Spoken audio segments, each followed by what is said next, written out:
In today's video, we will fix the Frigidaire oven beeping when off, keypad stuck, alarm reset and control fix. The fix one, you can reset the oven power reset.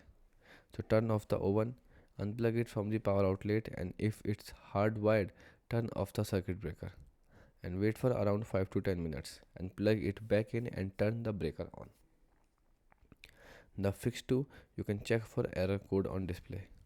Look at the control panel screen, see if there is an error code like F1, F2 or similar, and turn off the oven and reset it. The fix 3, you can cancel the timer or alarm.